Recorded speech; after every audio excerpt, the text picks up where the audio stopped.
Shalom, que Dieu nous bénisse en ce jour. Bien-aimé, en ce jour, j'ai un message de Dieu pour toi qui sera certainement une bénédiction dans ta vie. Je veux te partager un thème intéressant et qui, pour ma part, je crois que c'est une inspiration divine. Je veux traiter le thème avec toi, les avantages de la mort et de la résurrection de notre Seigneur Jésus-Christ de Nazareth. Et nous allons prendre pour test le livre de Matthieu au chapitre 27 à partir du verset 50. Que Dieu nous bénisse. Voici une histoire extraordinaire qui a eu lieu à un événement important de l'histoire des Saintes Écritures. Il est question de la mort de notre Seigneur Jésus, le jour de sa mort. Bien-aimés, la vie du Seigneur Jésus nous apporte beaucoup de choses. De son vivant jusqu'à sa mort, jusqu'à sa résurrection, nous ne vivions que des bénédictions et des grâces.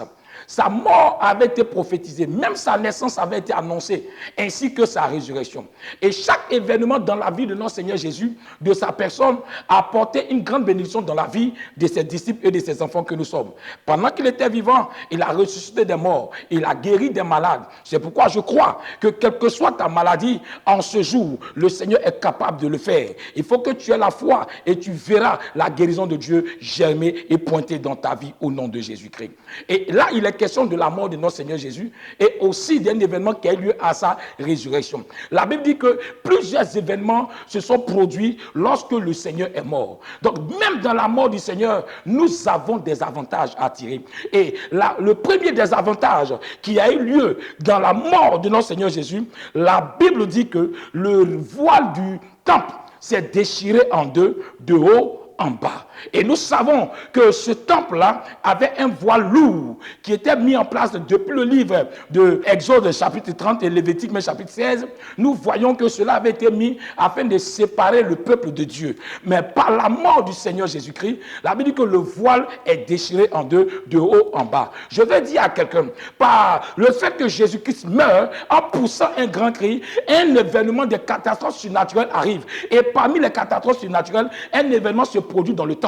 Le voile se déchire en deux. Pour dire que désormais, l'enfant de Dieu que tu es, tu as un accès libre à la présence de Dieu. Toi qui étais le pécheur rejeté, maintenant ta place est aussi acceptée dans la présence de Dieu. Par ce verset, je veux dire à quelqu'un que ne te sens pas rejeté, ne te sens pas loin de Dieu. Dieu te donne l'accès à lui. Tu peux avoir accès à lui en t'approchant de lui. La Bible dit dans le livre d'Hébreux, nous avons cette assurance en nous approchant du trône de la grâce. Je prie maintenant que le trône de la grâce soit accessible à tous les aspects de ta vie au nom puissant de Jésus-Christ de Nazareth.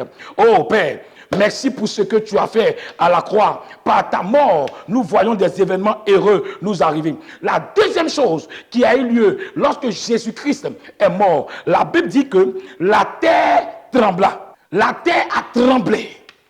Écoutez, bien aimé, la terre est une dimension dans la création de Dieu.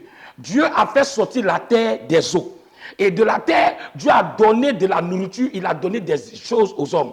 Dans cette même terre, il y a des richesses. Et là, de manière prophétique, la mort de Jésus a fait trembler la terre. Et nous savons que selon les pensées autrefois, dans le séjour des morts est dans la terre. Donc, les gens d'autrefois pensent que la mort est logée, la mort, l'esprit de mort, ou le séjour des morts se trouve dans la terre. Mais là, la Bible dit que la terre a tremblé. Le fait que la terre tremble est un signe pour nous faire comprendre que Dieu maintenant a le contrôle de la terre. Il a la main sur la terre. Il a mis sa main sur la terre pour que l'homme que tu es, tu puisses dominer cette terre dans laquelle Dieu t'a mis. Il a créé la terre pour l'homme et il nous a mis. La terre avait été autrefois arrachée à l'homme. Elle avait été maudite. Elle a été maudite parce que l'homme avait péché. La Bible dit que la terre te produira des ronces et des épines. Mais par la mort de Christ, il a fait trembler la terre pour dire non, à compter d'aujourd'hui, je déclare que tu ne produiras plus des ronces et des épines à ceux qui m'appartiennent. Je veux dire à quelqu'un qu'à compter d'aujourd'hui, parce que la terre a tremblé à la mort de Christ, que tout ce qui t'appartenait, qui avait été l'objet de rétention de la part des esprits liés à la terre, que cela te soit redonné au nom de Jésus-Christ. Je déclare que les puissances de la terre, commencent à trembler au devant de toi par la puissance de la mort et de la résurrection résurrection de notre Seigneur Jésus-Christ de Nazareth. Et la troisième chose qui a eu lieu, la Bible dit que les rochers se fendirent. Les rochers se fendirent. Les rochers. Nous savons que quand on parle de rochers, on parle de roc, on parle de pierre. Donc des événements qui étaient difficiles, des choses qu'on ne pouvait pas maîtriser, qui étaient vraiment difficiles d'accès, se sont brisées d'elles-mêmes. Les rochers se fendirent. Je vais dire à quelqu'un, je ne sais pas à quel niveau tu fais face à des difficultés, parce que le rocher est semblable aux difficultés, est semblable à l'adversité. Mais ma Bible dit, par la mort de Jésus-Christ, les rochers se fendirent. Je déclare et j'annonce dans la vie de quelqu'un, toute situation rocheuse à laquelle tu fais face, par la mort de Jésus, le jour de sa mort, les rochers se sont fendus. Que les rochers de ta vie, les rochers du célibat, les rochers de la maladie, les rochers de la disette, les rochers de la misère, les rochers de l'échec, toute forme de rocher devant lesquels il est impossible pour toi d'avancer, de faire face ce jour, que la puissance de la mort et de la résurrection de Christ brise tous ces rochers au devant de toi, brise tous ces rocs au devant de toi, au nom puissant de Jésus-Christ de Nazareth. Bien aimé, il y a une quatrième chose qui est arrivée. La Bible dit, les sépulcres s'ouvrirent. Quand on parle de sépulcres, on parle de tombeaux. On parle de tombes. Quand on parle de tombes, on parle de mort. On parle de mort. Donc, il y avait des gens qui étaient déjà morts. Et les tombes s'est vu ouvertes. Les tombes se sont ouvertes d'elles-mêmes. Les tombeaux ont été ouverts par la puissance de la mort de Christ et de sa résurrection. Je veux dire à quelqu'un, je ne sais pas quelle était la loi de la mort qui régnait sur toi. Quelle était la loi de la mort qui règne dans ta famille. Peut-être que dans ta famille, la mort ne fait que régner de jour en jour. Mais aujourd'hui, par la puissance de la mort et de la résurrection de Jésus-Christ, que tout ce qui était mort dans ta vie commence à s'ouvrir au nom puissant de Jésus. J'ordonne maintenant à tout ce qui était bloqué dans ta vie de recevoir un avancement par la puissance de Dieu au nom puissant de Jésus-Christ. La Bible dit que les tombeaux s'ouvrirent, les sépulcres s'ouvrirent. Bien aimé, que tout ce qui était fermé, Marakata. Tout ce qui était fermé dans ta vie, je déclare au nom de Jésus que tout ce qui était fermé commence à s'ouvrir au nom de Jésus.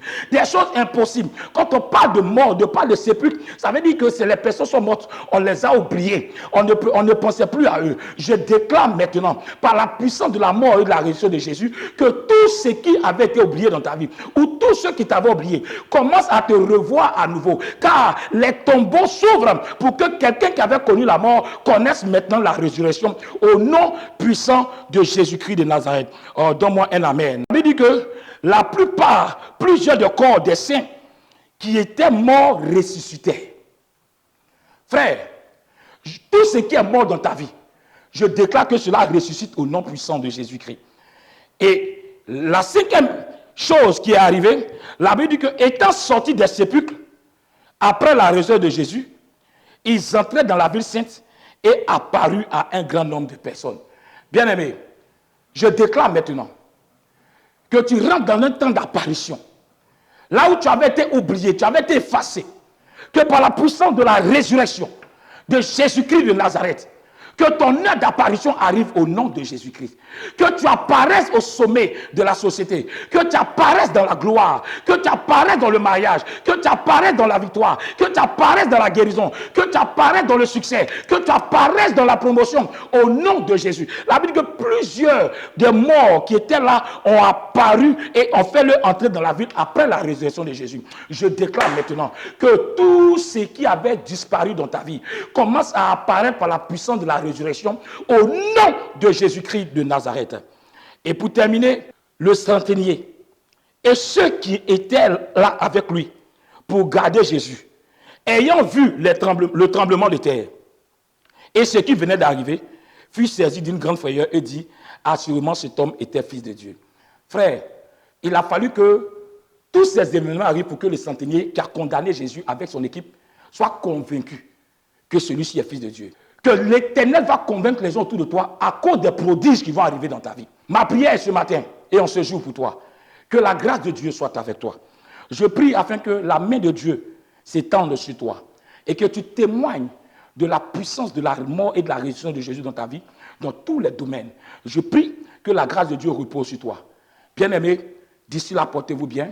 vous pouvez nous joindre à tous ces différents contacts qui vont s'afficher au bas de votre écran. Nous sommes disponibles pour vous et que la main de Dieu soit avec vous. Portez-vous bien. Shalom.